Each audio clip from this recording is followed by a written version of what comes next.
The City of Tuscaloosa Zoning Board of Adjustments is now called to order. It's February 26, 2024, 5 p.m., and welcome. I am Michelle Coley, Vice Chair. At this time, we'll have the other members of the board to introduce themselves, starting to my right with Supernumerary Mary Catherine. Mary Catherine Holt. Paul Rollins Jr. The mics are kind of loud, Kevin, or is that who handles that? Go ahead, Ms. Ford. Linda Ford. Joseph Eatman. The Board of Adjustments does not have the, well, we'll introduce the staff, the couple that are here. Ms. Emily Hayes, Associate Director of Planning, and Kim King, Associate City Attorney. Thank you, ladies, for being here with us this evening. Now, the purpose of the Zoning Board of Adjustments, we don't have the authority to enact zoning laws or special exceptions, nor does the board have the authority to rule on claims of equal protection of the law or the fairness or unfairness of any zoning ordinance. Now, by virtue of the state law and city ordinances, the purpose of the ZBA is as follows. Hear appeals from the decisions of the zoning officer of the city, grant special exceptions to the zoning code in accordance with the terms as established by the city council therein, grant variances from the terms of the zoning code when, owing to the special conditions, a literal enforcement of the code would result in unnecessary hardship. Now, no one factor determines what is an unnecessary hardship, but all relevant factors, when taken together, must indicate that the plight of the property in question is unique in that it cannot be put reasonably to a conforming use because of the limitations imposed upon it by reason of its classification in specified zone. Now, my working definition of an unnecessary hardship is as follows. The property cannot be put to any reasonable use under its current zoning classification. It must be a unique and peculiar difficulty relating to the property of a serious and significant nature. Now, it must relate to the property and not any personal issues. Now, this includes economic, financial gain, or loss. A variance may not be granted when the property owner merely suffers a financial loss of a kind that is common to all the property owners in the area. Now, circumstances that are not hardships, self-inflicted or self-created, inconvenient, personal. Now, the Zoning Board of Adjustments, by virtue of the state law and City of Tuscaloosa ordinance, does not have the jurisdiction or authority to consider, interpret, and or enforce any term of condition of subdivision covenants and or homeowner association rules or regulations. Now, these matters are therefore not relevant areas of inquiry by the board on any petition. Now, such covenants or regulations are between the private parties involved and not the ZBA. That having been said, any decision made by the ZBA on any particular case does not necessarily preclude the enforcement of such subdivision covenants and or HOA rules or regulations by other lawful means. Now, this is a public hearing, and it's being recorded, videotaped, and is streaming live on the city's website, Facebook, as well as local cable TV. Proper decorum, civility, and respect for others is required at all times. Now, there are sign-up sheets that were outside for the public comment. Now, up to 4 speakers will be given the opportunity to speak in favor of a petition, and up to 4 speakers will be given opportunity to speak in opposition to a petition. All speakers will have up to 5 minutes unless the board votes to allow a longer time. Now, when you are at the podium, please speak directly into the microphone and state your name and address for the record. All comments should be directed to the board. No questions or comments are to be directed to city staff. I ask city staff to confirm for the record that all the appropriate and required public and individual property owner notices for each case upon the docket of petitions now before the board have been made in accordance with the law. It has. Okay. Now, the following procedure will be followed for each petition. This hearing is an opportunity for the petitioner to present their case, for the public to inquire and make their views known about the petition, and the board members to gather relevant facts before making its decision. City staff will introduce the petition and present facts and information to the board concerning the same. The petitioner or petitioner's designated representative will be asked to make comments and answer questions from the board. Now, the petitioner will have up to 10 minutes unless the board votes to allow longer time. 4 members of the public that are in support of the petition and 4 members of the public that are in opposition to the petition who signed up to speak will then be afforded an opportunity to make inquiries and comments. Petition response. At the close of public comments, the petitioner will be asked to respond to the comments if necessary. Any rebuttal will be allowed up to 2 minutes unless the board votes to allow longer time. The chair may then permit the public to respond, but only if any new issues raised by the petitioner in rebuttal. Any response will be allowed up to 2 minutes unless the board votes to allow a longer time. Now, at the close of public comment, or once the board is satisfied that it has received all relevant information on a petition, the chairman will close further comment or discussion, and the board will then discuss the matter. The chair will read into the record the motion to approve the request along with any conditions set by the board. Now, the board members will commence voting. 4 votes are required to approve any petition, not a simple majority of the board. Leave the signs in your yard. Staff will pick up the signs as soon as possible. Now, any party aggrieved by the final judgment or decision of such board or zoning adjustment may be within 15 days thereafter appealed therefrom to the circuit court by filing with such board a written notice of appeal specifying the judgment or decision from which the appeal is taken. Now, the board members have had a chance to review tonight's agenda. Do any of the members have a conflict of interest with any of the cases on tonight's agenda? I do. I plan to recuse myself from ZBA 15-24. Okay. Anyone else? Okay. Now, the following cases on the agenda, has anything been withdrawn or continued? So ZBA 20 and 21 have been withdrawn. 20 and 21, okay.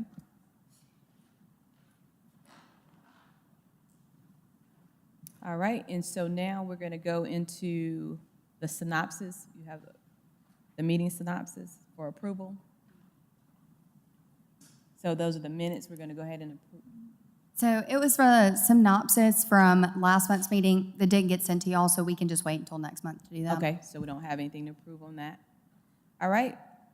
Ms. King, do we have any status of pending cases? We have no pending cases on appeal, so we have no status update. Oh, great, great. Okay, and so now I guess we're ready to, we're going to see about, since everybody's not here tonight, all of our members are not here, we're going to see about postponing our vote till next month. So I need a motion for that. I make a motion, we postpone voting on chair and vice chair until March. A second, please. Second. All in favor? Aye. Aye. All right, thank you, guys. So we'll postpone that. Okay, so we're ready to hear the first case. Okay, good evening, board. We'll move into our cases to be heard tonight. Starting with ZBA 1424, Bama B&B Kim Roberts petitions for a special exception to allow the short-term rental of a property in a historic district located at 1405 13th Street, zoned R3H, Council District 4. So here's an aerial view of that property as well as the zoning, and then a closer aerial view of that property. This property is located within the tourist overlay district, but it is in the historic district, which is why it requires approval, but that is why you see a significant amount of short-term rentals near it. Here's a view of the house from the street. And then a view of that driveway, which is access off of Deering. Bama Vacation Rentals will be the primary contact in case of emergency. Kim Roberts or a team member will be available 24 hours a day. Ms. Roberts has managed many short-term rentals for years in Tuscaloosa. Signage and rule forms will be placed throughout the house. The house is equipped with security cameras, keypad locks, lock boxes, and noise detection systems. The house is 3 bedrooms and 2 bathrooms. It is not owner-occupied, and according to the petitioner, when the house is not being rented short-term, it will be used for extended long-term stays. Petitioner is requesting 6 adults and 3 vehicles. If approved, staff does recommend 6 adults and 3 vehicles.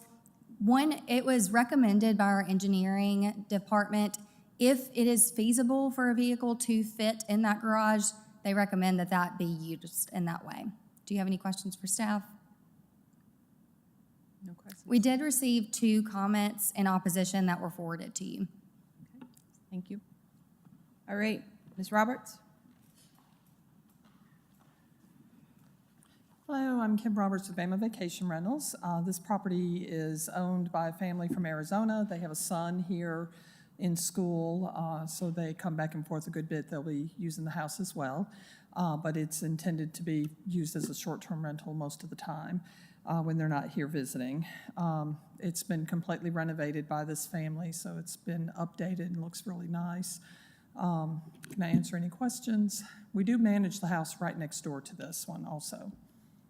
Is the house next door to it a short-term rental or just a? It's a short-term rental also. It was just approved, I think, last month. Okay. Right. All right. Okay. Any questions? I drove by that house several times because it's my district. I really have a problem with the garage. I really thought it would be okay to park a car in the garage until I saw the trash bin in front of the garage. And that garage is not very large. So can tell you right now, I know that the city said if they park in the garage, but I am not in favor of 3 vehicles. Their son is living in the house right now with 2 other roommates, and they use the garage all the time. So that's why we listed it that way. They have no problem using it. I would imagine they probably just park 1 car in it. I don't think it'd be big enough to put 2 side by side for sure. But there's plenty of space to park side by side. It's a long driveway, so you can fit another car behind or in the garage. Well, I think city recommended that if the 3 were allowed, 1 would have to stay in the garage, but, okay, that's just my thoughts. So when talking with the city engineer, he said based on the driveway width and the way that you could pull 2 cars in side by side and 1 behind, it would be out of the right-of-way in the driveway, but he highly encouraged if there was a way to utilize the garage, which Ms. Roberts is saying that there is. Yeah, they that have a could be. garage door remote on it, and it's an automatic garage. It could be a condition that is placed if the board feels. So you're saying you don't think, you would No. not comfortable with somebody And- parking inside the garage? Unless the garage was used, I would not be comfortable with 3 vehicles. Okay. So I would want that to be a condition. That would be fine. It's extremely rare in these, especially in these historic districts, that any of our properties have more than 1 or 2 cars. Most of these are Yeah. families that, And that's an They- extremely narrow street. At times, Exactly. it could be but a we don't ever have one-way. problems with people parking. We have very strict rules with our guests about not parking on the street and, how many cars are allowed and everything. So we just don't tend to have any problems. But this one does have a garage remote, and they would be provided that garage remote. We always, All three cars would have that garage remote. well, we But would you don't know who's provide. going to get there first. Right. Well, they're all together. So, but we always provide a garage remote when we have that so that they can access the garage easily. I had one quick question too. Uh-huh. I'm sorry about your noise device. What brand or what kind It's of called noise? Noise Aware. And it looks like a smoke detector, and Okay. it gives a signal to the guests if it gets to a certain level of noise. It gives a signal kind of similar to a Decibel. Yeah, level? at a certain decibel, and it's like a silent alarm, not a silent alarm, but for them, it's a warning without us having to get involved. And so the first time they get a warning of it, we're notified where we can see if it's happening or not. But Have you used that in any of your other properties? we are adding them into several of our properties. It's a newer product. Yeah, that's. And so we're starting to add those in, especially we don't usually worry about houses like this that are smaller, but our larger houses that can accommodate more guests, that's a bigger concern of ours, and we do use them in those. Thank you. Yeah. Anything else? Any other questions? All right, thank you, Ms. Roberts. All right, we have one person that was in opposition, Mr. Paul Toppins. Yes, good evening. My name is Paul Toppins. I live at 1308 Deering Place. And I suppose I'm not in opposition because I accept the inevitable. We just don't have last month you approved the house right next door to this as short-term rentals. The main concern I have with this one, and I apologize, some of the concerns have been already answered by what Ms. Hayes presented. The application listed they wanted approval for 8 adults and 4 cars. That driveway, and especially in this shot right here, I measured it a little while ago, it's about 10 feet wide. My driveway, which is for a single car, is 9 feet wide. There's just no way you can get 4 cars in there. Well, you could. You could probably get 4 cars in there if they were bumper to bumper and they pulled them all the way in, and not counting the garage. But to get out, they'd have to move several cars if you were in the wrong spot. If you were over in the far left of this driveway, you'd have to get everybody else to back out so you could get your car out. It's just, as a practical matter, I just don't think people are going to be willing to go through that for a short-term rental. I will say, the people who live there right now, the students who live there right now, there are 3 cars usually parked on the, in front of the house, well, the side of the house, not in the driveway. Sometimes there are 2 cars in the driveway, and then they park on the street. They don't pull in behind another car. And that, I think, reflects the practical realities that we're just not going to box ourselves in or box your co-tenant in when you can park on the street. Now, some of the people parking on the street may be from the apartments across the street. I don't know. I don't think they are, but they're certainly not from the house that's across the street from this, because nobody's living there right now. In any event, my concern was simply that the driveway is too narrow to do 4 cars. The house next door, which you last month limited to 3 cars, is a wider driveway, but also the practicality of who moves if you're parked in front of somebody, if someone's parked behind you. The other question I had, which I think has been answered, is the application said there were 4 bathrooms and 4 bedrooms, which confused me because it's a small house. But tonight said that it was just 2 bathrooms, so that answers that question at least. But I don't believe that was in the information that you could download, or otherwise I might have not be here. Would have stayed home. Anyway, I appreciate it. I know you drove through Deering, and it is a narrow street there. They had to paint a curb yellow because somebody parked at a football game on both sides. One person did, and police couldn't get through. A fire truck certainly couldn't get through. Any of that. I'm pleased that you've recognized that there is a narrow driveway there, and that has some limitations on what people are likely to do. Anyway, thank you all. Thank you for being here. And just to remind everybody that when it comes to short-term rentals, parking on the street is not allowed at all. So if you do see that and it's a short-term rental, call 311. Are there anyone else that didn't sign up that would like to come to speak for or against this petition? At this time, we'll close public comment and we'll go to the board for comment, starting with Mr. Eatman.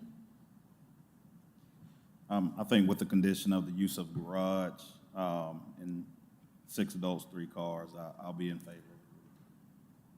I'm also in favor as long as the garage is the condition, that at least 1 car is in the garage. I agree with my fellow board members. I agree as well. I'm in favor. I agree. This one seems pretty straightforward, and we're obviously very familiar with Ms. Roberts, so I'm in favor of approving this petition. Okay. At this time, we'll close board comments, and then we'll read the petition. ZBA 1424, Bama B&B, Kim Roberts, petitions for a special exception to allow the short-term rental of a property in a historic district located at 1405 13th Street, Zone R-3H, Council District 4. We're 6 adults, 3 vehicles for 30 nights for 1 year, with the condition 1 car park in the garage. Voting with Mr. Eatman? Yes. Yes. Yes. Yes. Yes. Petition is approved. So this one is the one that you would need to step out on, Ms. Holt.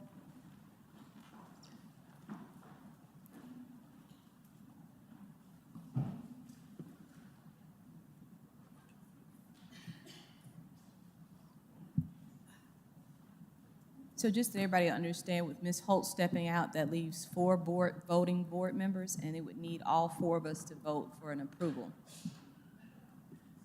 in favor. Okay, we'll move into our next case, ZBA 1524. Chad and Julie Tyndall petition for a variance from the accessory structure regulations to construct an addition on the existing garage on the property located at 5 Hillcrest, zoned R1H, Council District 2. So here's an aerial view of that property as well as the zoning. And then a closer aerial view. This is part of the Hillcrest Historic District. Here's a view of the house from the street.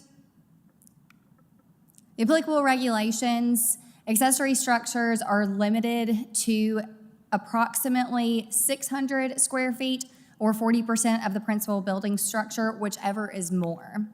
Petitioner is requesting a variance from the accessory structure regulations to construct a screened-in porch on an existing garage. The accessory structure regulations restrict the size to no more than 40% of the principal structure's building floor area. So the floor area of the accessory structure with the proposed addition will be approximately a little over 1,400 square feet, and the house is approximately a little over 2,100 square feet, so it is exceeding that 40%. The existing patio, which the proposed screened-in porch will cover, was used to cover tornado debris and remnant debris from the previous owners of the home. Per the petitioner, the porch is needed to shield the owners from mosquitoes and the elements so they can adequately enjoy their yard in the same way that neighboring properties do. Materials and design of the proposed addition were approved by the Historic Preservation Commission on February 14th. Do you have any questions for staff? We're going to move into the site plan for this. So at the top, you can see the existing plan, and that is showing that open concrete pad. And then on the bottom of your screen is where that proposed addition will be, right over the top of that existing pad. I'll show you the elevations as well so you can see. So at the top, just that pad here, and then that is where that screened-in porch is going to be. Do you have any additional questions? So in this, I'll ask the petitioner. Okay.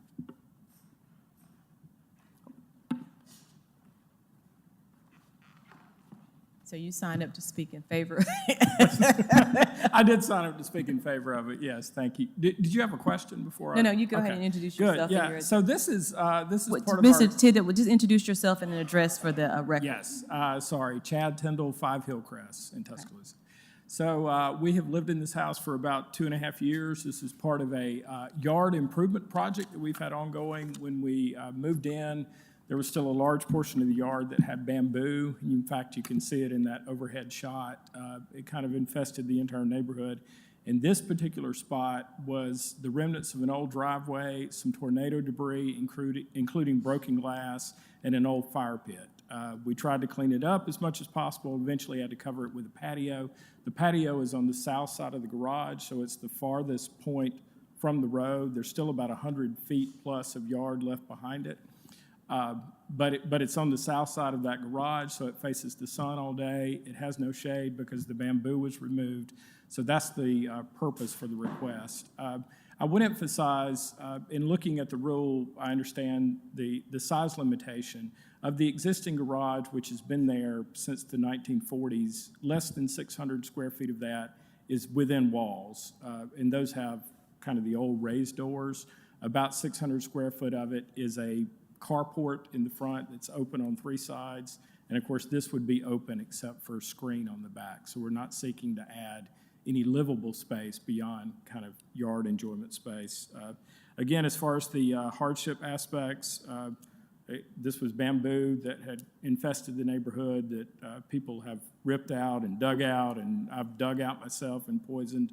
So it has no shade on it. And then it was paved in order to cover that debris spot. So that's the basis, and I'm happy to answer any questions.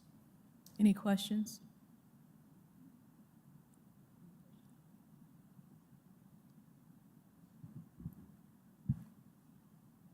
So I'm looking at the design right now. So we're only speaking about the 12-foot concrete slab that's on the back, on the accessory structure, correct? Yes, sir. Yes, sir. And you're gonna screen it in and extend the roof? Is that what you're gonna do? Extend the roof to 12 feet over that and then screen it in, yes, sir. That's the request. And how many square feet is that adding to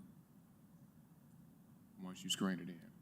What's the square? So it'd be footage adding? 24 by 12, that's 300, give or take. I'm sorry, I don't have my calculator in front of me.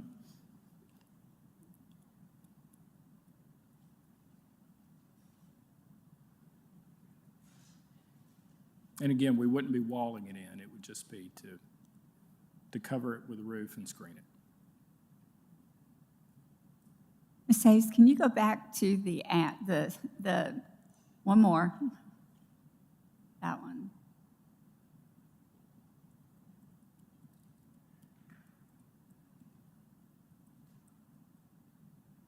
Thank you. I would also say from the overhead shot, I know that consistency with the neighborhood is one of the concerns of the ZBA, and you'll notice that 4 Hillcrest, which is to my immediate left, to the immediate west, has a similar structure in the backyard.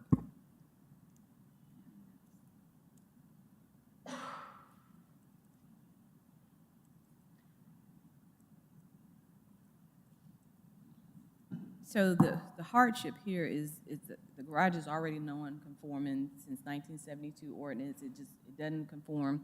And so they would have to have a bigger house to be able to add on to the house, to be able to add on to the garage, which is kind of, it's possible, but yet not feasible. Well, and I would agree with you, Ms. Coley, or Chair Coley, excuse me. To add on to the house would affect the neighborhood because there's nowhere that you could add on to the house that would not be visible from the road or kind of interfere with the visibility from the side lots. Okay. It's a very deep lot. There's, like I said, somewhere north, I think, of 100 feet of lot that would still be left behind this garage, and it's about 70 to 80 feet wide, give or take. So, It's long. very Any long. other questions or concerns? What, Mr. Rollins? was this house damaged or affected by the tornado? Yes, sir. The roof on the house, the windows, the siding, everything to me appears to date from 2011. Even, I think, the air conditioner, so. And there was debris that was kind of in the backyard, and you had to cover it with the, So there, from when we've owned it about 2.5 years, I asked the owner before us, who I think had it about 8 to 10 years. At some point, the driveway must have been gravel, and they had pushed the gravel in the back behind the garage, and there was glass all in it, and we would wait until it rained and go out and pick up glass, and you could wait until it rained and try to rake it up, and it was an impossible task. There was also an old fire pit near that area that we carried out, brick by brick, basically. And you can see the bamboo, or at least some of the bamboo in that shot.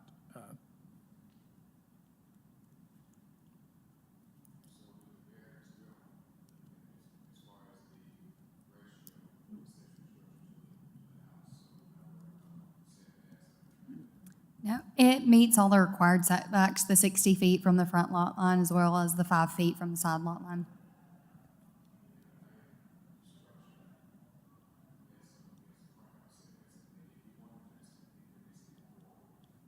Correct.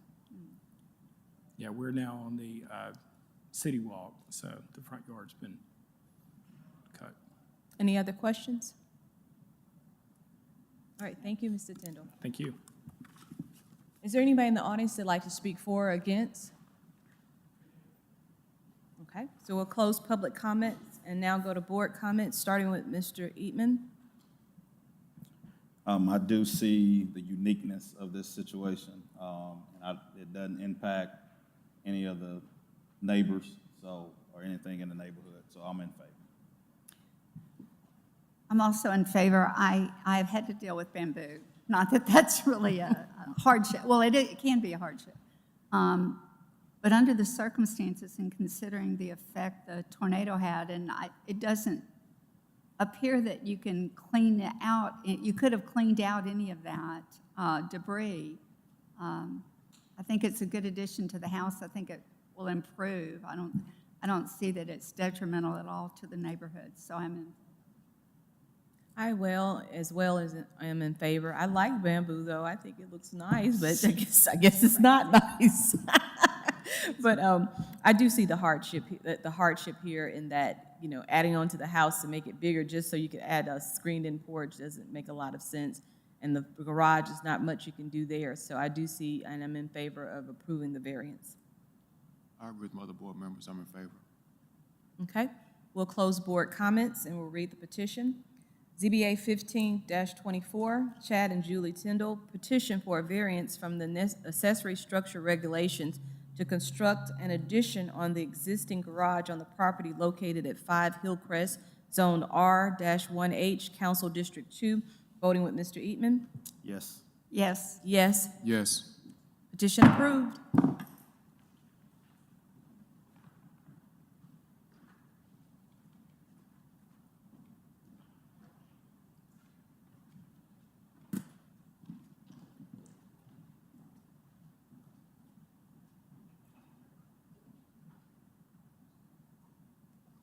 Now we have to find Mary Catherine Holden.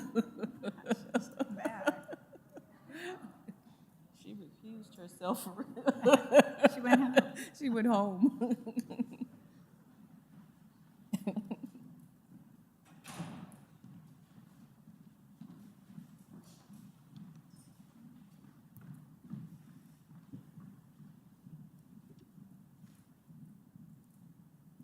Okay, we'll move into our next case, ZBA 1624. Tiffany petitions for a use variance to operate an assisted living facility on the property located at 3309 2nd Avenue, zoned R2, Council District 7. So here's an aerial view of that property as well as the zoning. And then a closer aerial view of that property. Here's a view of the house from the street. The applicable regulations, an assisted living facility is not a permitted use or a special exception in the R2 zoning district. The petitioner is requesting a use variance to operate an assisted living facility. According to the petitioner, there will be a maximum of 3 employees with no more than 2 on the property at the same time. They plan to offer housing for up to 6 residents, and they state the house is 4 bedrooms.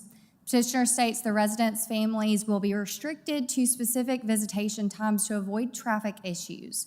For this reason, the petitioner does not anticipate the increase in vehicular traffic will be noticeably different than that of a typical single-family dwelling in the area. According to the petitioner, granting the variance would allow for individuals who currently reside in the neighborhood to have an opportunity to stay close to family. Do you have any questions for staff?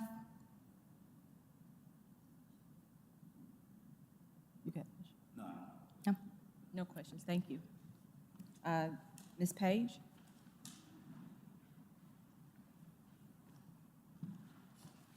Hi, my name is Tiffany Page. Just to give some background, the house has had recent modifications. Excuse me, if you'll give us your address, please, your name and address. Tiffany Page, 3309 2nd Avenue. Just to give some background, the house has had recent modifications. It was previously approved for a home daycare, which housed 5 kids in the daytime, 5 kids at night. So that was traffic coming to the home. As she advised previously, the staff can park behind the home. So this way, the visitors that are coming to the home can park in the driveway. We will house up to 6 residents. There will be 2 in 2 of the bedrooms, 1 in the other 2 bedrooms. The house has had modifications that will meet the fire department standards because we were trying previously to get it to be a center and it was denied because of the traffic. What else I want to say? This will be a living assistance facility. Again, no more than 2 employees will be there at once. Myself and Shanina will be the administrators, so we will be there to oversee. We will have 1 person there at night because this is required if anyone needs assistance with going to the bathroom, needing something to eat or anything of that nature. Someone will be there overnight just to make sure that the residents don't fall when they get up, or if a family member wants to reach out and speak with them or stop by, someone will be at the home to open the door.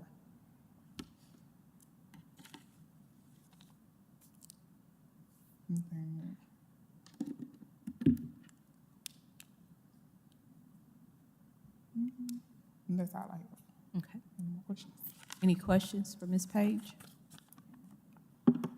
Ms. Page, couple of questions. One, have you all made any ADA? I kind of looked through the pictures. Has this already been through, you know, with living, has it already, have you all contacted DHR? We have. And got your DHR approval? We have to get approval first. We have everything that we need. We have to get approval first to say it can be an assisted living facility for them to come in and do the whatever else that they need. The fire department has already, we had someone come out, but we didn't have everything that we needed from you all to say that it could be a daycare previously. So we already have people in place. They have to come back out and just give us the approval as to what we're being approved for. When did you stop being a daycare? The home was being rented and they were destroying the home. The daycare center was there, I think, about 4 years ago. So the It home was a hasn't home. been occupied in 4 years? Someone has occupied it. It was being rented, but they were destroying the home, so we no longer wanted to rent. Thank you. That's why the recent modifications have been done, because the home was destroyed during rentals. So that's why everything has been recently modified. Thank you. When this case came through, I recognized the house from the previous petition to operate a daycare. Yes. And I remembered we had some concerns about the amount of traffic in the area. It's a neighborhood, it has narrow streets. I know your application says that y'all are, I guess, phasing visitation times. We are. Could you speak to that? And also, I'm assuming if it's an assisted living facility, there's going to be increased deliveries with just materials needed. Could you address how you're going to kind of phase some of the vehicular traffic? Materials that are being needed, there's nothing that would have to be delivered all the time. We would supply food for the residents. So we would be the ones bringing things there, as well as their families of things that they like. So there's no delivery trucks or anything like that would have to come in.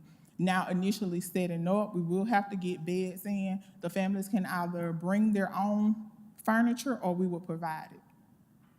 So we would be the ones actually doing the setup. There would be no actual delivery trucks that would have to come in. What about visitation hours? We plan to do visitation hours between the hours of 8 and 6, but sometimes people do work and have to come after hours. That's why we're going to get with the families and set visitation hours based off their schedules.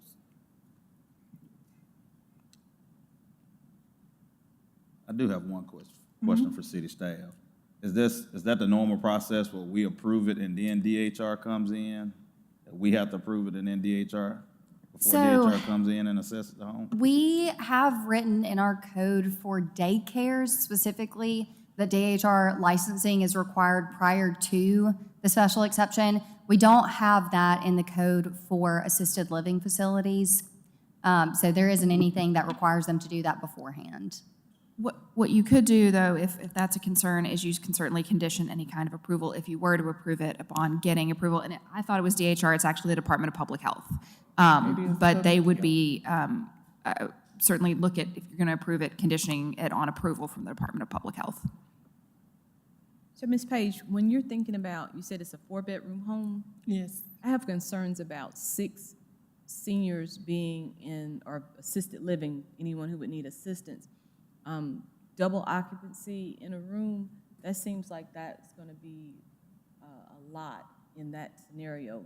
Looks like it would be 1 per room with all the things that they would need. So what is Actually, it can be 2. The size of the room is no different than a hospital that has double occupancies in the room. The size of the room, the only thing that's actually required would be the bed and the dresser.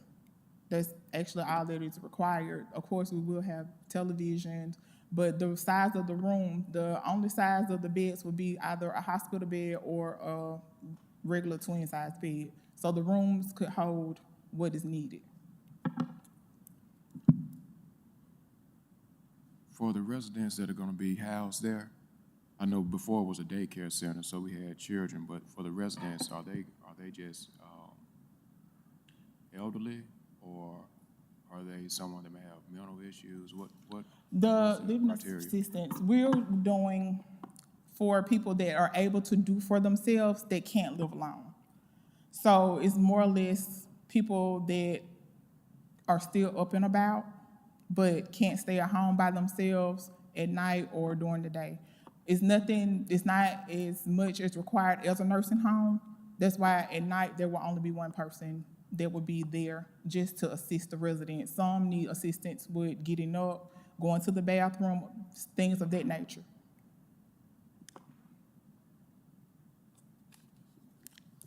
Any other questions for Ms. Page?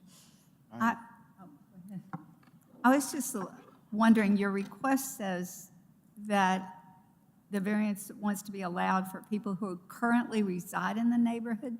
Do you already have people?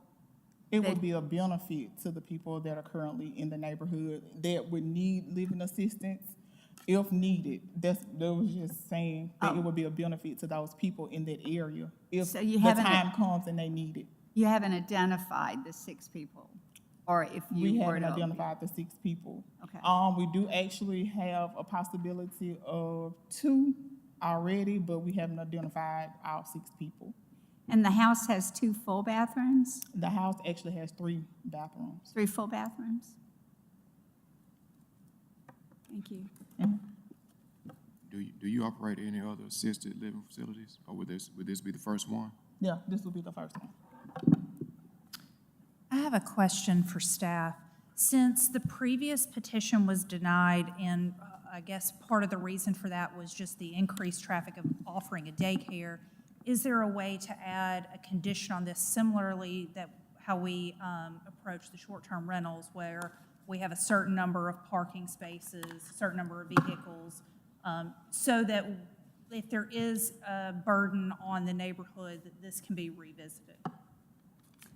That is something that you could require typically with commercial uses, which is more so along the lines of an assisted living facility. It kicks in the requirement for parking because this is not technically moving to a commercial use. It's not going to trigger that parking. So the only way that that would happen is if the board put that stipulation on the approval, if you were to approve it. Can you go back to the picture of the home, like the aerial view?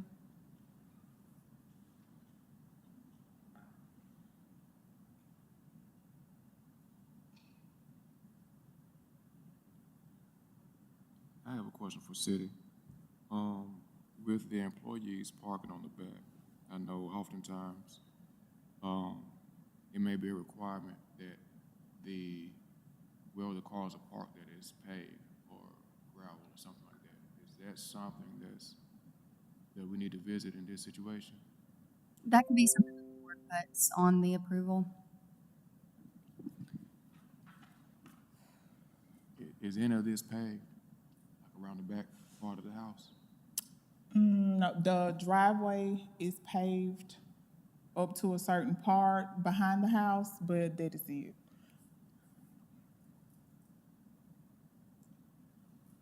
So I mean, if needed, we could put gravel back there for the employees to park, but at most, it would be only 2 cars back there. Now, you said you made modification to it. Does that include, and my biggest concern is ADA accessibility to it when you're talking about elderly people.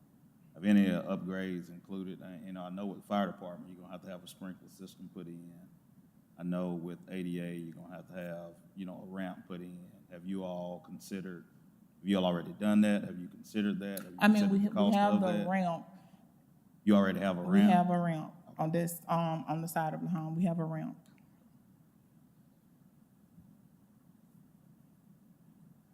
Any other questions?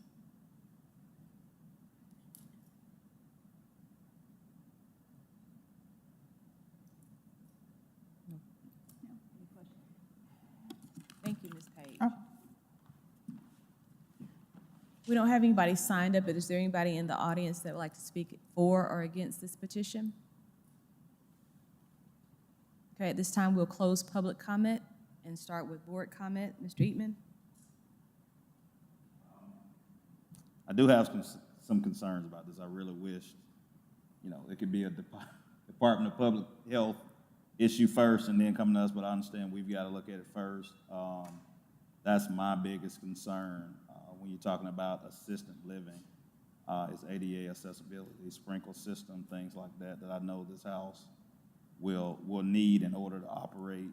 I also do have some concerns, just like Ms. Coley, about 6 elderly people being in a 3-4 bedroom house. If we do approve it, I think it's going to have to come with a lot of conditions. I have to agree with my board member, Mr. Eatman. That's 6 people for the house and the street. I think getting the 3 employees there is not a problem, but I think if anybody comes to visit, I just can see some front yard parking, and I have some concerns. There'll have to be some conditions. Looking at this, I can see the need for it and that it could be a possibility. I don't like 6 people living in the home. That seems like that's just a lot for assisted living, a lot of stuff happening in there. It would probably have to have a condition of a Department of Public Health approval, Fire Department approval, the gravel being added behind the home to assure parking in the back so that employees are for sure parking in the back and that there's room. Like when you pass by during the day, there wouldn't be any cars in the front unless somebody was visiting. I feel like the thing would be you'll pull in and want to just park in the front and run in and run back out. And I think that's going to cause some issues there. But I do see the need. I think it's a great idea for the home. I just have the concerns about the 6 people being there. I think that's a lot of people that would need assistance. I'm in the same boat with other board members. My biggest concern is the number of residents being at 6. Staff, is this something that, like we do similar to the short-term rentals, where we can put a condition on the number of individuals? Say we want to start off with 4, and then they can come back and then increase it to 6 if there's no issues. That could be something that the board entertains. And Ms. King, would that be something the Department of Public Health would set, how many could be in? I would think so. I would think they would set it based on their rules and regulations. And it may, they may have a different formula than we have, and it may be different than what you would want as well. So that's the biggest concern, like what they say is approved, and then we like to say 4, but if the Department of Public Health says it can be more, then I would think that would usurp what we say, but that would be the conditions that we would see setting out. And then if you get approval saying that it can be more, I'd like to see that in writing that. Mary Catherine? Comments? What do you think? I commend the services y'all are trying to bring to the neighborhood, whether it be the child care or the assisted living. I still have the same concerns I had with the child care, just the burden of vehicular traffic on a narrow street in this neighborhood. And not knowing how many people the Department of Health could approve to be in this space, I don't know how we could kind of put conditions on the vehicles. And for that reason, I am not in favor of this petition. Okay, that's going to close board comments. I guess we'll talk through what we'd like to see as conditions. I have Department of Public Health approval, Fire Department approval, gravel behind the home for parking for employees, and then no more than 4 residents. Is that ADA compliant? Can we put a condition of total vehicles on there? Total vehicles of Maybe 4, yeah.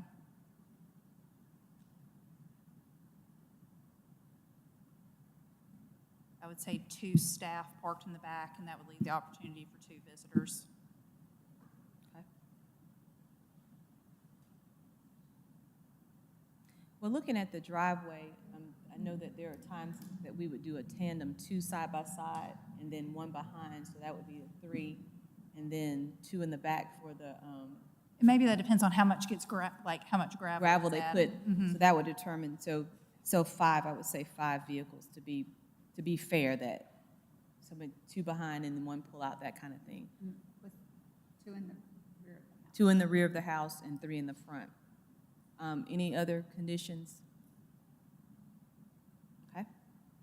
All right, so this is the petition. ZBA 16-24, Tiffany Page petitions for a use variance to operate an assisted living facility on the property located at 3309 2nd Avenue, zoned R2, Council District 7, with the conditions approval by the Department of Public Health, the Fire Department approval, behind the home to be gravel added for employee parking, 2 vehicles, and then 3 vehicles in the front of the home, looking for ADA compliance, and then no more than 4 residents to start off in the beginning of in the beginning. Starting votes with Mr. Eatman. Yes. Yes. Yes. Yes. With the conditions you've laid out, yes. Okay. Motion approved. And the city will you give her the conditions and everything with the approval? So they'll get that to you. Good luck.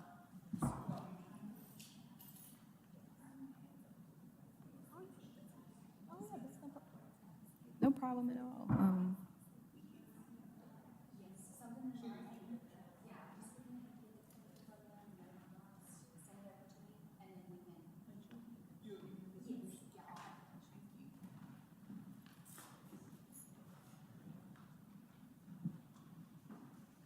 All right, Ms. Hayes, our next one.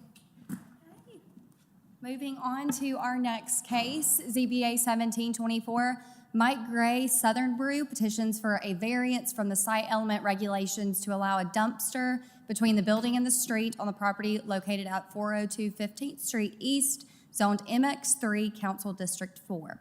So here's an aerial view of that property as well as the zoning. I've got 402 as the property, but this is actually 402 to 410, the property right next to the Jimmy John's on 15th Street.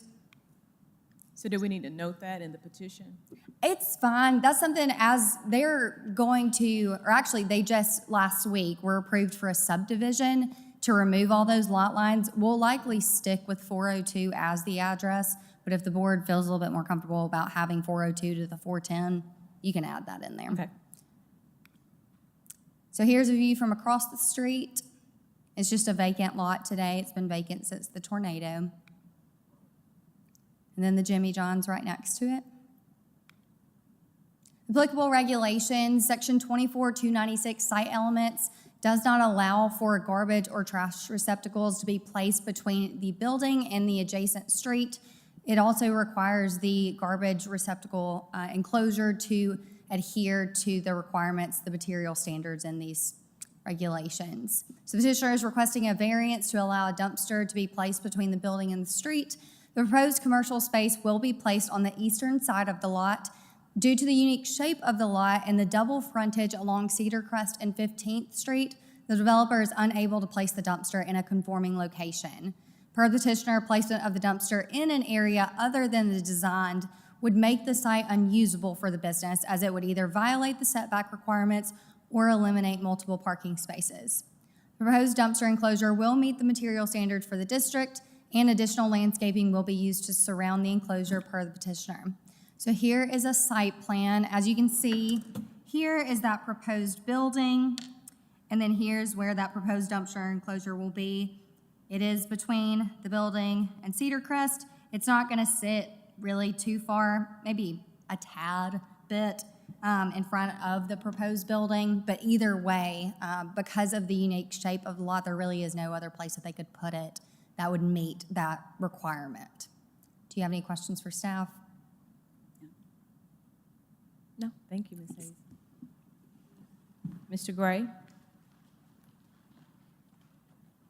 Good evening, Mike Gray with Southern Brew Corp., or 3750 Corporate Woods Drive, Vestavia, Alabama. Just as you see on the site plan, we're just asking for that variance due to the site constraints and the corner lot. There's not a whole lot of options to meet the requirements, so I'd be happy to answer any questions. Is Southern Brew coffee? Yes, ma'am, it's a drive-through coffee concept that's going to be new to Tuscaloosa. Okay. Any other? Y'all didn't happen to explore any options that flipped this layout to where the dumpster would be on the other side of the site next to the Jimmy John's dumpster? Due to a public alley in the back that is connected behind Jimmy John's, it puts the traffic patterns almost impossible for a trash truck to actually access it. So the safest way for the trash truck to access is in that location there. All right, any other? All right, thank you, Mr. Gray. Thank you. No one signed up to speak for or against. Is there anybody in the audience that would like to speak for or against this petition? All right, we'll close public comment and move to board comment, beginning with Ms. Mary Catherine Holt. Generally, I don't have a lot of concerns about this. When you look at the site plan compared to Jimmy John's, the dumpster really only sits about 10 to 20 feet closer to 15th Street than that dumpster does, and it's has about the same amount of visibility.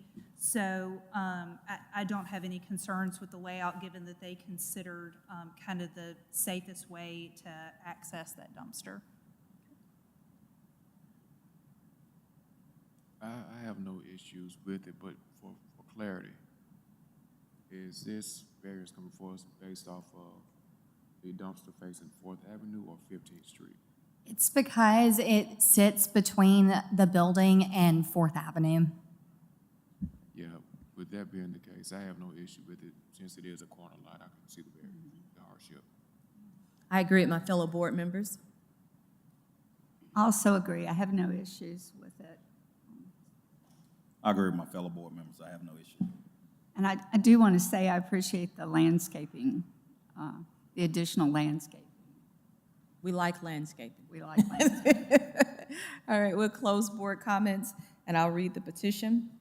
ZBA 17-24, Mike Gray, Southern Brew, petitions for a variance from the site element regulations to allow a dumpster between the building and the street on the property located at 402 15th Street East, Zone MX-3, Council District 4.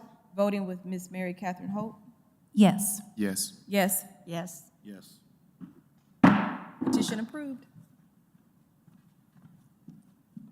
Okay, moving into our next case, ZBA 1824, Mike Gray, Takala LLC petitions for a use variance to construct a drive-through restaurant and a variance to construct 2 freestanding signs on the property located at 2610 Stillman Boulevard, zoned BC DROD, Council District 1. So here's an aerial view of that property as well as the zoning. And then a closer aerial view of that property. So this is the Taco Bell right over here off the Lurleans. Here's a view from across the Lurleans. And then a view where you can see both of those existing freestanding signs.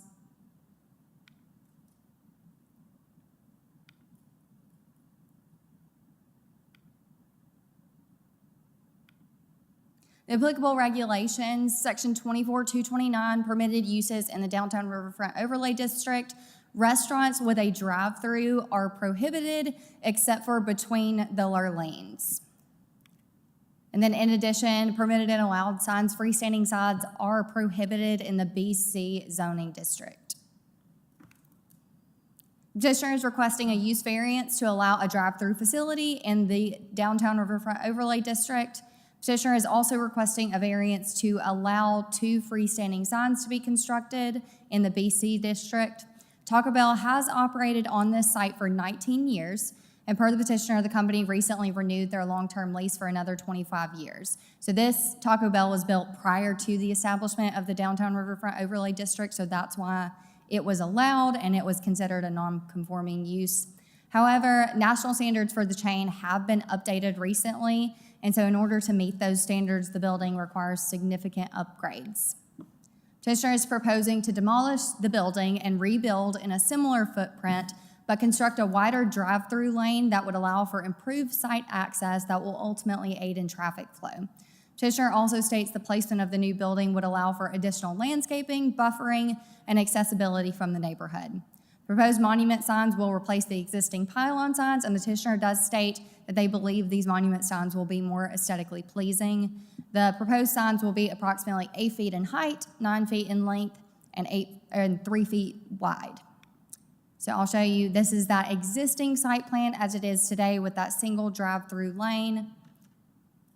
One thing that you'll notice on this as we go to the next part of this, they will have to move forward through the Planning and Zoning Commission for a subdivision, and then they'll have to go through Planning and Zoning Commission and ultimately City Council for approval of the architectural standards. That's what part of the requirements are in the Downtown Riverfront Overlay District, so this is just the first step.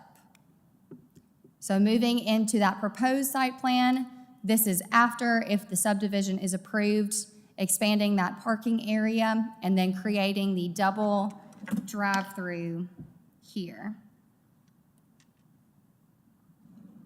You can also see on here those 2 monument signs to replace those freestanding signs we saw at the beginning. And here is a rendering of those proposed monument signs. Do you have any questions for staff? Is this kind of 2 different components that we're voting on, the drive-through and the sign? Correct. Okay. Correct. So we need to read it separately, or?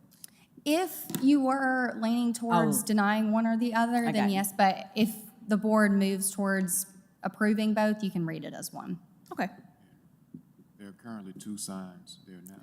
Correct. Those 2, I'll go back to them. Those signs. So there's 2 of those. So they're taking those down and doing. Taking those down and replacing with the monument signs.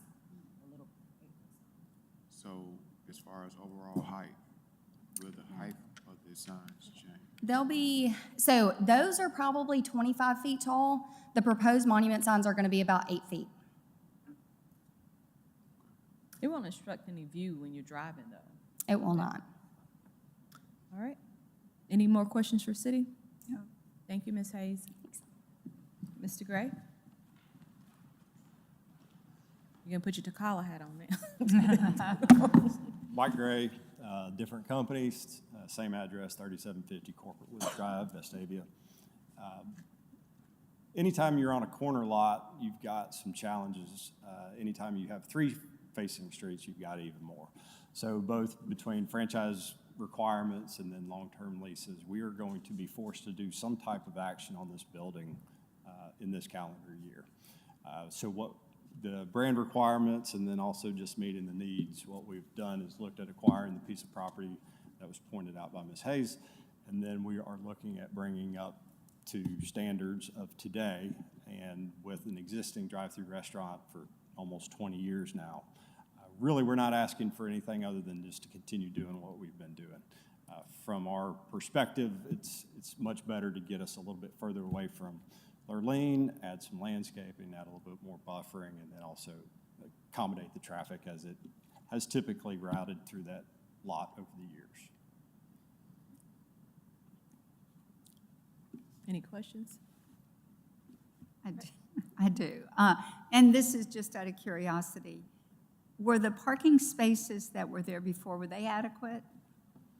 I'd have to go back and look as far as sizes, but just, we're not adding So that there, many more so parking that, spaces. that part is staying exactly the same? Right. Okay.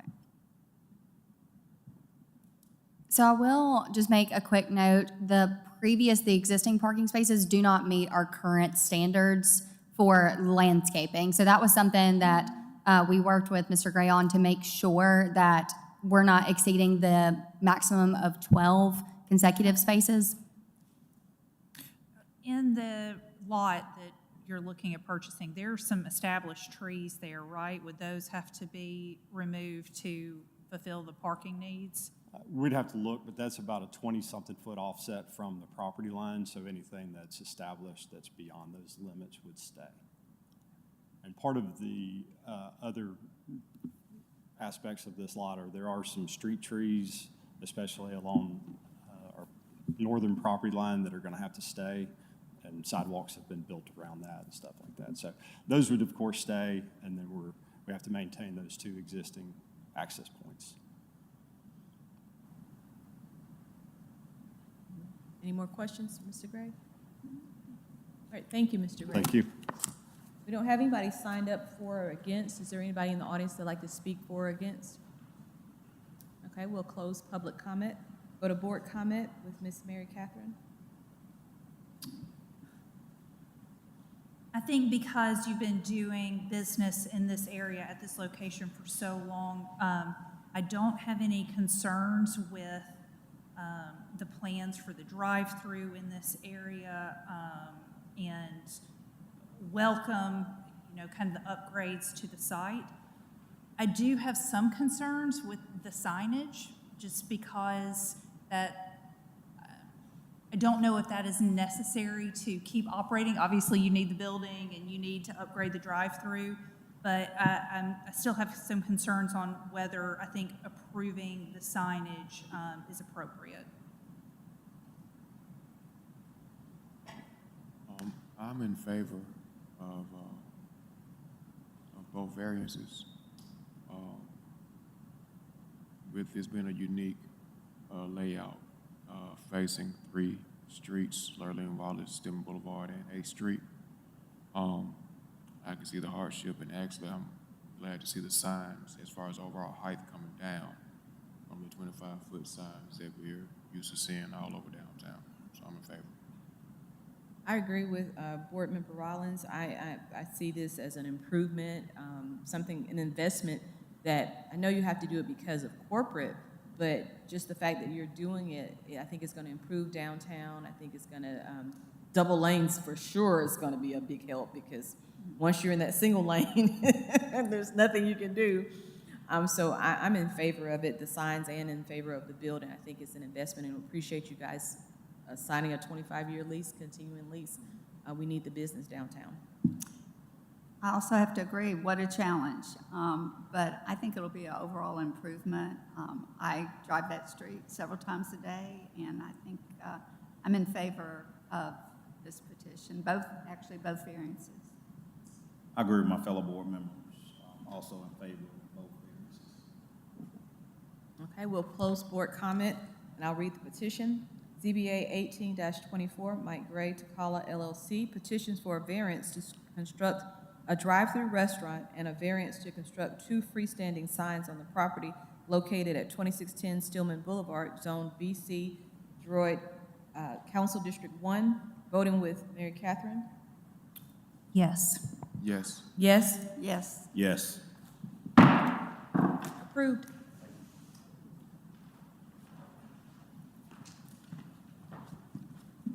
Okay, moving into our next 2 cases are the short-term rentals. ZBA 1924, Larry Williams petitions for a special exception to allow the short-term rental of a property located at 5640 21st Avenue East, zoned R1, Council District 7. So here's an aerial view of that property as well as the zoning. Then a closer aerial view. There are not any nearby short-term rentals. Here's a view of the house from the street. And then a view of that driveway. Larry Williams will be the primary contact in case of emergency. This is the petitioner's first experience managing a short-term rental. The house is equipped with security cameras and keypad locks. It is 3 bedrooms and 2 bathrooms and is not owner-occupied. Petitioner is requesting 2 adults and 2 vehicles. If approved, staff recommends 4 adults and 2 vehicles. Do you have any questions for staff? Go back. Is that the across the street from the assisted living house we just approved? It is, it's not. That's not that house. That was right there? second. Oh, just it It just looks similar from the aerial. Yeah. Okay. You I might got think you. I'm losing my mind. I was like, I don't think thank so. you. We did receive 4 written comments in opposition to this application that were forwarded to you. Do you have any additional questions? All right. Mr. Williams?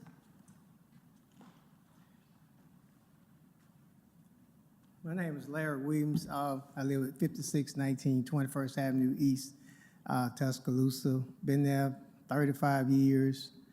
I own 3 houses in the district, and I've been there for a long time. I understand there are no short-term rentals. I'm 70 years old, and I always wanted to have a hotel. And since I seem like I'm not gonna get a hotel, I got interested in short-term rentals. So I bought this house, and I live almost across the street from it.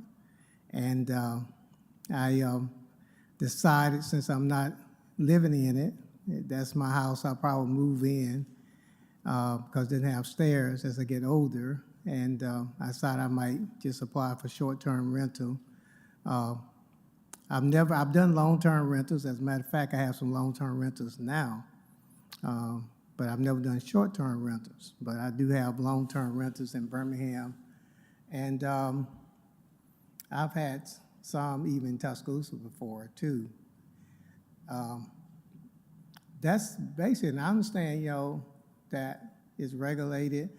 One of the concerns, I wasn't sure because I never even filled out an application for it. Actually, it's 3-bedroom, and I actually could get 6 adults and 3 vehicles because, in fact, you got plenty of space, double-car garage, plus a long driveway, so nobody would have to park on the street.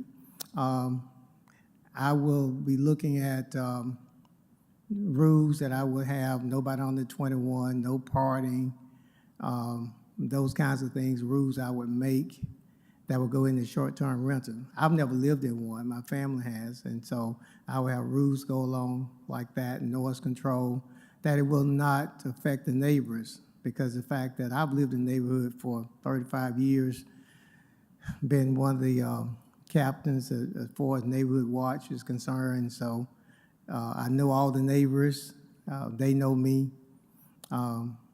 We have stood together on issues that relate to the neighborhood, so I'm very concerned about the neighborhood because I live in the neighborhood, been there 35 years. And so it's definitely no way to, I have some great neighbors, and I love all of them. I think they care about me. I think they care about, I know they care about the neighborhood, so I do honor their petitions. Against it, I expected some of that, but I don't, like I said, I know initial on is 30 days, and with a year probation. And also, when I looked at, and I've seen you all, pretty much not like other places, you have really monitored this really closely with limited number, and y'all do a good job as far as monitoring short-term rentals and make sure that things are done like it should be done. So I think that's commendable to this board for doing that. So I certainly appreciate that too, as well as those neighbors of mine. We all appreciate the fact you're doing that, protecting our neighborhoods. That's basically it for us. Okay. Any questions? Yeah, Mr. Williams, you said you lived across the street. I do. My son and I. You live there permanently? Oh, yeah. I've been there 35 years in that one house. I own 2 other houses in the neighborhood. So, yeah, I've been there 35, 36 years. Been a neighborhood watch captain.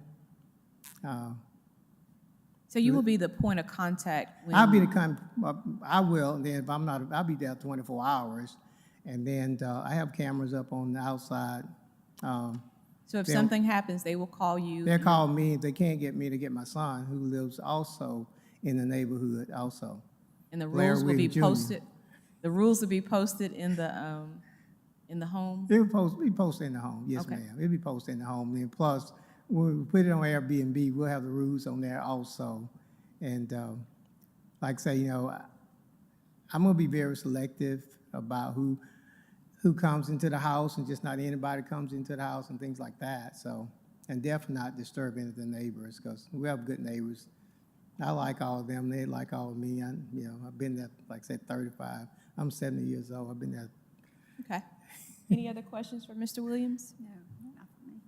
Thank you, Mr. Williams. Thank you. I appreciate you all. This has been a first experience for me. I want to say that. I said that I've never gone to city council meetings. I've never gone to the zoning. But I think it's interesting, and y'all do a great job. I appreciate that. so much. Thank you so much. Thank you. All right, we'll open, any people, no one signed up for or against. Anyone in the audience like to say something for or against? Okay, we'll close public comments. At this time, we'll go to board comments, starting with Ms. Holt. I have no issues with approving this petition. Yeah, I have no issues as well. I'm in favor. If I've ever been in favor of any other short-term rental, this is one, but, I mean, you live across the street, your son stays in the neighborhood, so.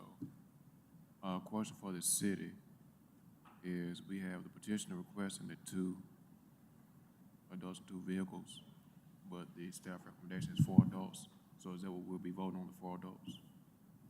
Okay. 4 and 2. I don't have any problem with it. He buttered us up and told us we were doing a good job, so that always makes it good. It fits with what our short-term rentals are. He's across the street. I think this is the first to have the renter, the person who's in charge of the short-term rental, live across the street. So I'm sure that who he rents to, he's gonna know and make sure they're, good tenants. So I'm in favor. I'm also in favor, but when you go on VRBO, I'm not sure I'd tell them that you live across the street. No, I'm just kidding. I am very much, this is a wonderful, to me, a wonderful short-term rental. Probably the best that I've seen since I've been on here. Y'all know me, of course. I have some concerns with it being the first. I get nervous, Mr. Williams, when it's the first in the neighborhood. I do.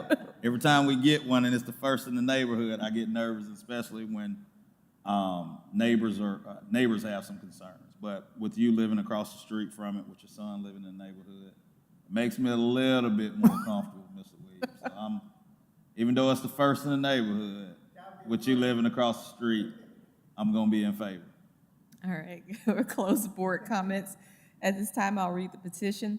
ZBA 19-24, Larry Williams petitions for a special exception to allow the short-term rental of a property located at 5640 21st Avenue East, Zone R1, Council District 7, voting with 4 adults, 2 vehicles, 30 nights, 1 year probation. Voting with Ms. Holt. Yes. Yes. Yes. Yes. Yes. Petition approved. Okay, moving into our last case for tonight. ZBA 2224, Daniel and Karen Pruitt petition for a special exception to allow the short-term rental of a property located at 10917 Landers Drive, zoned R1, Council District 3. So here's an aerial view of that property as well as the zoning. This is a property that was annexed off the lake, so it's on up there. And then a closer aerial view. This property was previously approved to operate as a short-term rental, so that's why you see that little icon on top of this house. Here's a view of the house from the street, and then a view of that driveway. Karen Pruitt will be the primary contact in case of emergency. Petitioners have primarily managed the short-term rental at this house for the last 2 years. It was previously approved under a management company. The house is equipped with security cameras and keypad locks. It has 5 bedrooms and 4 bathrooms. It is owner occupied, and according to the petitioners, when the house is being rented short-term, the owners will stay in town. Petitioners are requesting 10 adults and 5 vehicles. It was previously approved for 8 adults and 4 vehicles, but if approved, staff does recommend 10 adults and 5 vehicles. Do you have any questions for staff? No. I'd like to go back to the aerial view. There, thank you.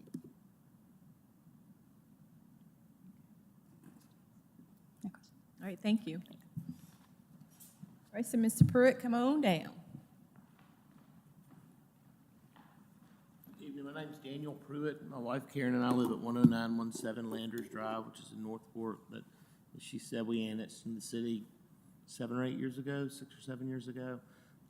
We live in the home, and there's one thing that's a little bit off. Kind of like Mr. Williams, we will stay in town when people stay there, but really we stay right next door. My in-laws own the house next to us. They live in Florida, and so when it's rented out, we're next door. So we are, Which side? if you're looking at the house from the street, it's the one to the right. It looks like it has a D-shaped almost driveway. It's Okay, not. It's a okay. flower So you'd be bed. right. That's my in-law's house. Who lives on the other side? Ma'am? You know who lives on the other side? I do. So immediately to the left is Heath Clark, who's the Assistant Chief of Police. Directly across the street is Sandy Thomas. These are, I'll tell you everybody, if you want everybody, these are our people. We've lived out there for 17 years, I think. And we started doing short-term rentals, I think, 2 years ago, and we used Bama B&B. So Kim Roberts did everything.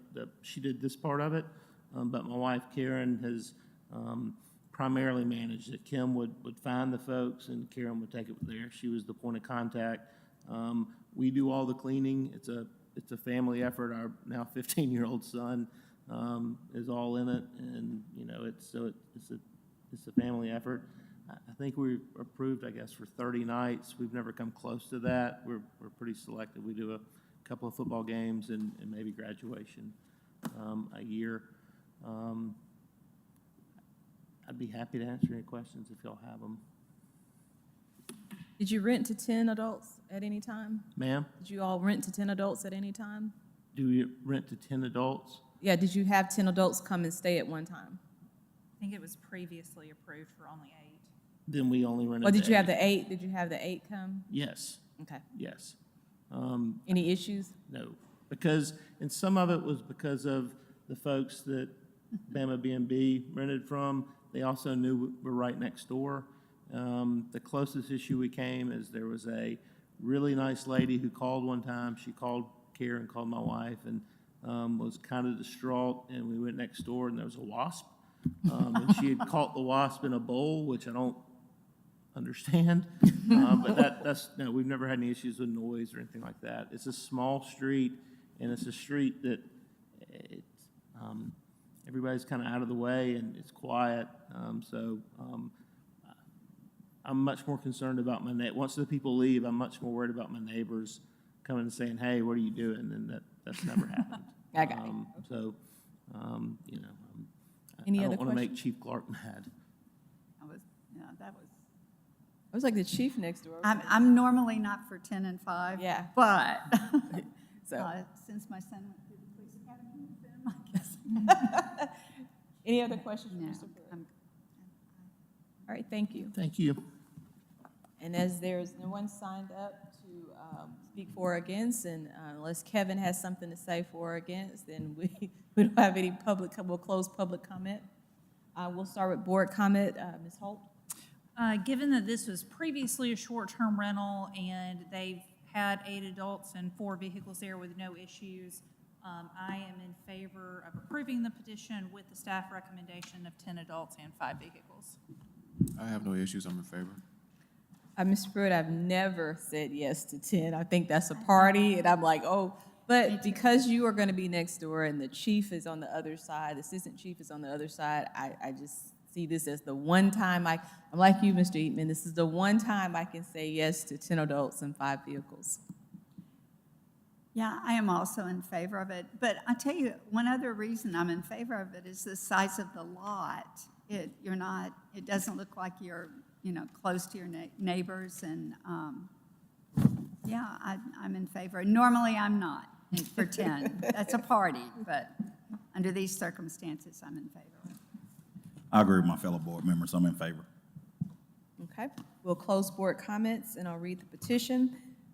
Petition is ZBA 22-24, Daniel and Carol Pruitt. Petition for a special exception to allow the short-term rental of a property located at 10917 Landers Drive, zoned R1, Council District 3. Voting with Board Member Holt. Yes. Yes. Yes, Yes. Yes. petition approved. Thank you. And with that, we stand adjourned, ladies and gentlemen.